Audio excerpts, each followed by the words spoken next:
Hello, నేను CS రావు. అమ్మాయిలు జాగ్రత్త.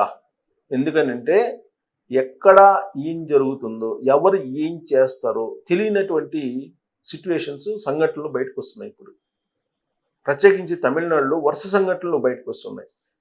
అమ్మాయిల పట్ల, యువతుల పట్ల వాళ్ళు వ్యవహరిస్తున్నటువంటి తీరు చాలా బాధాకరంగా ఉంది. ఇప్పుడు లేటెస్ట్గా బయటకు వచ్చినటువంటి సంఘటన ఏంటంటే, తమిళనాడులో అక్కడ హాస్టల్స్లో, అమ్మాయిల హాస్టల్స్లో, కాలేజీ హాస్టల్స్లో, ప్రత్యేకించి యూనివర్సిటీలో ఉండే కాలేజీ హాస్టల్స్లో సీసీ కెమెరాలు పెట్టి బాత్రూముల్లో వాళ్ళ నగ్న వీడియోలు తీసి అమ్ముకుంటున్నటువంటి పరిస్థితి కనపడుతుంది. దాని మీద పోలీసులు ఎంక్వైరీ చేస్తే బయటపడినటువంటి అంశం ఏంటంటే, చదువుకున్నటువంటి ఒక అమ్మాయి బాయ్ ఫ్రెండ్ డిమాండ్ మేరకు ఆ అమ్మాయి బాత్రూమ్స్లో సీసీ కెమెరాలు పెట్టిందట.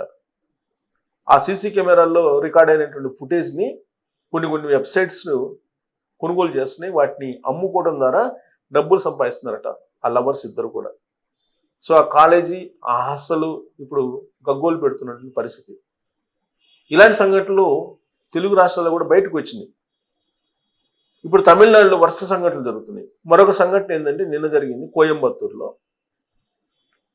ఒక అబ్బాయి, అమ్మాయి లవర్స్ ఇద్దరు కారు తీసుకుని వెళ్ళి వాళ్ళు ఏదో షికారు చేయడానికి వెళ్ళారు. షికారు చేయడానికి వెళ్ళినప్పుడు ఆ కారులో కూర్చొని ఉన్నటువంటి సమయంలో ఒక ముగ్గురు యువకులు బండి మీద వచ్చారు, 2 వీలర్ మీద వచ్చారు. అప్పటికే వాళ్ళు డ్రింక్ చేస్తున్నారు అని చెప్పి పోలీసులు కథనం. డ్రింక్ చేస్తున్నటువంటి వాళ్ళు వచ్చి కారు అద్దాలు పగలగొట్టారు. కారు అద్దం పగలగొట్టి ఆ లవర్ ఎవరైతే ఉన్న అబ్బాయి ఎవరు అంటున్నారో ఆ అబ్బాయిని ముందు కొట్టి అతన్ని స్పృహదప్పేలా చేసి ఈ అమ్మాయిని లాక్కెళ్ళిపోయి ఆ అమ్మాయిని దగ్గరలో ఉండేటువంటి పొదల్లోకి తీసుకెళ్ళి సామూహిక రేప్ చేశారు. ఆ అమ్మాయి స్పృహదప్పి పడిపోయింది. వాళ్ళు రేప్ చేసేసి వెళ్ళిపోయారు. ఇతను కారులో, వాళ్ళు కొడితే కారులో స్పృహదప్పి పడిపోయాడు కదా, అది నిదానంగా తీరుకొని చూసేటప్పటికి ఏమీ తెలియదు, తెల్లారిపోయింది. అప్పటికి నిదానంగా పోయి పోలీసులకి కంప్లైంట్ చేస్తే, పోలీసులు ఎంక్వైరీ చేస్తే, ఆ పోలీసులకి ఇచ్చిన సమాచారం ప్రకారం పోలీసులు ఎంక్వైరీ చేస్తే అప్పుడు ఆ అమ్మాయి ఎక్కడో ఆవిడ ఉండేటువంటి ముళ్ళ పొదల్లో చావు బతుకుల మధ్య కనిపించిందట. హుటాహుటిన అమ్మాయిని తీసుకెళ్లి దగ్గరలో ఉండే ఆసుపత్రిలో చేర్చి చికిత్స చేపిస్తున్నారు పోలీసులు, ఇప్పుడు కోయంబత్తూరు పోలీసులు. సో కోయంబత్తూరులో ఇలాంటి సంఘటన బయటకు వచ్చింది. సో ఇప్పుడు ఆ అమ్మాయి చావు బతుకుల మధ్య ఉంది. వాళ్ళిద్దరు లవర్స్ కారులో ఉంటే ఆకతాయిలు వచ్చేసి కొట్టి ఆ విధంగా చేశారు. ఇదొక సంఘటన. మరొక సంఘటన, తెలుగు రాష్ట్రాలకి లింకప్ అయినటువంటి సంఘటన ఏంటంటే, తమిళనాడులో ఉండేటువంటి తిరువణమలై, అరుణాచలం అంటారు, చాలా ఫేమస్. అందులో కార్తీక మాసంలో ఇంకా ఎక్కువ మంది వెళ్తుంటారు. జనరల్గా తెలుగు రాష్ట్రాల నుంచి అనేక మంది అరుణాచలం వెళ్తారు. ఎందుకంటే అక్కడ గిరి ప్రదక్షిణ చేస్తే మోక్షం వస్తుంది అని ఆధ్యాత్మికవేత్తలు, మన ప్రవచనకర్తలు చెప్తుంటారు. కాబట్టి చాలా మంది అక్కడికి వెళ్తూ ఉంటారు. కొన్ని లక్షల మంది వెళ్తూ ఉంటారు. ప్రత్యేకించి తెలుగు రాష్ట్రాల నుంచి, అటు తెలంగాణ నుంచి కానీ ఆంధ్రప్రదేశ్ నుంచి కానీ ఎక్కువ వెళ్తూ ఉంటారు. అలా ఇద్దరు యువతులు, అక్క చెల్లెళ్ళు ఇద్దరు వెళ్ళారు. పోయిన వారం, 2 వారాల క్రితం వెళ్ళారు. వెళ్ళి గిరిప్రదక్షిణ చేయాలని చెప్పి వెళ్తే మధ్యలో వాళ్ళకి అక్కడ వెహికల్స్ ఉండవు. యాక్చువల్గా అక్కడ వెహికల్స్ ఫ్రీక్వెంట్గా ఉండవు. బహుశా ఆ కారణంతో ఏమో వీళ్ళు లారీ ఎక్కి వెళ్ళారు. లారీ అందుబాటులో ఉంది కదా, లారీ ఎక్కి వెళ్ళారు అక్క చెల్లెలు ఇద్దరు అరుణాచలానికి. ఆ మార్గ మధ్యంలో అరుణాచలంలో దిగారు.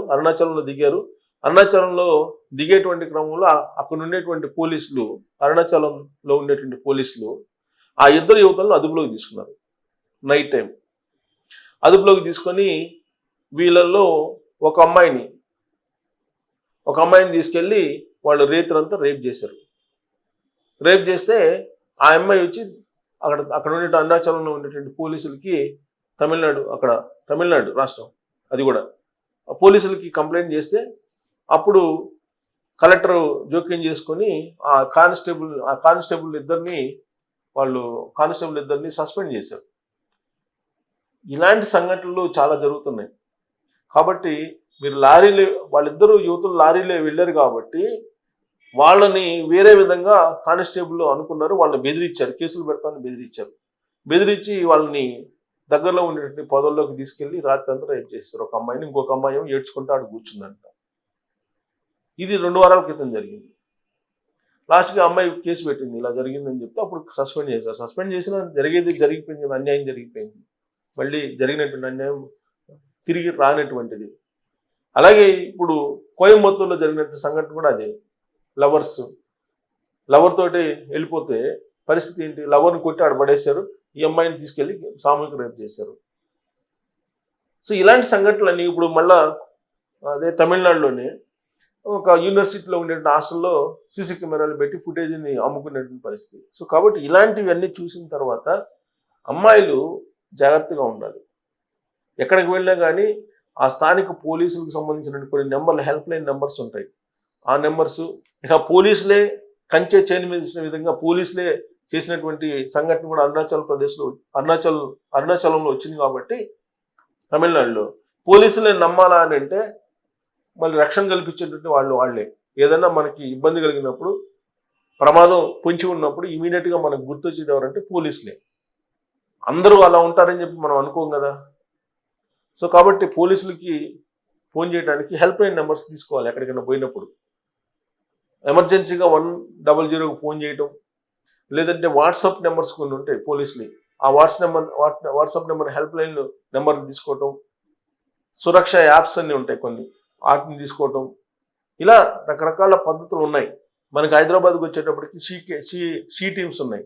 షీ టీమ్స్ సంబంధించి అప్రోచ్ కావటం, లేదంటే హెల్ప్ లైన్కి ఫోన్ చేయటం, ఇవన్నీ చూడాలి. భద్రతకు సంబంధించి ఒక సిటీకి వెళ్తున్నప్పుడు అక్కడ ఏమేమి ఉన్నాయి మనకి అనేది ముందు తెలుసుకోవాలి. సపోజ్ ఢిల్లీ వెళ్తున్నారు, ఢిల్లీ వెళ్ళేటప్పుడు ఢిల్లీ వెళ్ళిన తర్వాత మనం ప్రొటెక్షన్గా ఉండాలంటే, ప్రొటెక్టివ్గా ఉండాలంటే అక్కడ ఒకవేళ మనకి ఏదైనా ప్రమాదం జరిగినప్పుడు లేదా ప్రమాదం పొంచి ఉన్నప్పుడు, అలాంటి సంకేతాలు ఉన్నప్పుడు ఎవరికి మనం కంప్లైంట్ చేయాలి.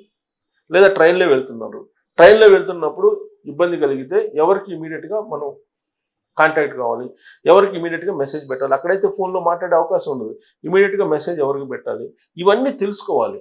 అంటే ఒక ప్రాంతానికి వెళ్ళేటప్పుడు ఆ ప్రాంతానికి సంబంధించినటువంటి సమాచారాన్ని కొంతమేరకు సేకరించి రక్షణ కోసం ఉంచుకోవాలి. అలా ఉంచుకోని కారణంగానే ఇవి జరిగాయి. పైగా ఈ లవర్స్ రాత్రి వేళల్లో తిరుగుతున్నప్పుడు మీకు చాలా ప్రమాదం ఉంటుంది. బయట ఆకతాయిలు వస్తారు, ఆకతాయిలు వచ్చినప్పుడు రకరకాలుగా ఇబ్బందులు ఉంటాయి. సో కాబట్టి అమ్మాయిలు జాగ్రత్తగా ఉండాలి. ఎంత ప్రొటెక్షన్ ఇస్తున్నప్పటికీ పోలీసులు లేదా ప్రభుత్వ పరంగా ఎంత ప్రొటెక్షన్ ఇస్తున్నప్పటికీ వాళ్ళ జాగ్రత్తలో వాళ్ళు ఖచ్చితంగా ఉండాలి. లేదంటే ఇలాంటి సంఘటనలు, ప్రత్యేకించి తమిళనాడు వెళ్ళాలంటేనే ఇప్పుడు అమ్మాయిలు భయపడుతున్నటువంటి సిచ్యువేషన్ కనిపిస్తుంది ఈ సంఘటనలు, వరుస సంఘటనలు చూస్తూ ఉంటే. సో తమిళనాడులో కోయంబత్తూరులో జరిగినటువంటి సంఘటన ఇప్పుడు అంత లెక్క వైరల్ అవుతుంది. ప్రియుడిపై దాడి చేసి యువతపై గ్యాంగ్ రేప్. కోయంబత్తూరులో దారుణం, 3 నిందితుల అరెస్టు. తప్పించుకుపోయిన దుండగుల కాళ్లపై పోలీసులు కాల్పులు. సో పోలీసులు వాళ్ళ దుండగుల కాళ్లపైన కాల్పులు జరిపారంట. ప్రేమికుడితో కలిసి కారులో ఉన్న యువతపై 3 యువకులు సామూహిక అత్యాచారానికి పాల్పడ్డారు. ప్రియుడిపై దాడి చేసి ఆమెను ముళ్ల పొదల్లో మాటకు ఈడ్చుకెళ్లి అఘాయిత్యం చేశారు. తమిళనాడులోని కోయంబత్తూరులో జరిగిన ఈ దారుణ ఘటనలో నిందితులను పోలీసులు ఒక్క రోజులోనే అరెస్ట్ చేశారు. పారిపోవడానికి ప్రయత్నించిన నిందితుల కాళ్లపై కాల్పులు జరిపి అదుపులోకి తీసుకున్నారు. కోయంబత్తూరుకు చెందిన 23 ఏళ్ల యువకుడు, డిగ్రీ ద్వితీయ సంవత్సరం చదువుతున్న 21 ఏళ్ల యువతి గత కొంతకాలంగా ప్రేమించుకుంటున్నారు. ఆదివారం రాత్రి 11 గంటలకు కోయంబత్తూరు ఎయిర్పోర్ట్ వెనుక వైపునకు వీరిద్దరు కారులో షికారుకు వెళ్లారు. మద్యం మత్తులో మోటార్ సైకిల్పై వచ్చిన 3 వ్యక్తులు కారు అద్దాన్ని పగలగొట్టి యువకుడిపై తీవ్రంగా దాడి చేశారు. అతను స్పృహ తప్పాక ఆ యువతను పక్కనే ఉన్న ముళ్ల పొదల్లోకి ఈడ్చుకెళ్లి సామూహిక అత్యాచారం చేసి పారిపోయారు. సోమవారం ఉదయానికి స్పృహలోకి వచ్చిన ఆ యువకుడు మొబైల్ ఫోన్తో పోలీసులకు సమాచారం ఇచ్చాడు. పోలీసులు ఆ చుట్టుపక్కల ప్రాంతాల్లో సుమారు 5 గంటల పాటు గాలించగా ముళ్ల పొదల్లో స్పృహ లేకుండా నగ్నంగా పడి ఉన్న యువతిని గుర్తించారు. శరీరం అంతా దాడికి గురైన గాయాలతో పాటు ముళ్ళు గుచ్చుకొని రక్తమూడుతున్న ఆమెను సమీపంలోని ప్రైవేట్ ఆసుపత్రికి తరలించారు. 3 నిందితులను వెల్లకి నారులో అదుపులోకి తీసుకున్నారు. నిందితులను కురుప్పస్వామి అలియాస్ సతీష్, అతని సోదరుడు కాళీశ్వరన్ అలియాస్ కార్తిక్, వీరి దూరపు బంధువు గుణ అలియాస్ దవసిగా గుర్తించామని పోలీసులు తెలిపారు. ఇది న్యూస్. మరి వీటి మీద మీ కామెంట్ తెలియజేయాలి. Thank you.